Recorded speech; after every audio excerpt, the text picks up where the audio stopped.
Ó, estou aqui na região da Moca e ó como é que tá. Aqui, ó.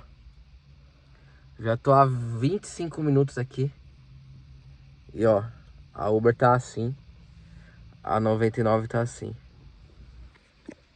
Hoje o dia tá desafiador pelo visto, por ser um pós-feriado, né? Uma sexta-feira pós-feriado, lógico, né? Muita gente foi viajar. E pré-final de semana.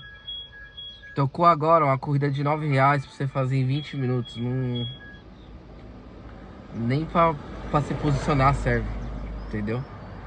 Hoje o dia tá desafiador, tá meio complicado, né?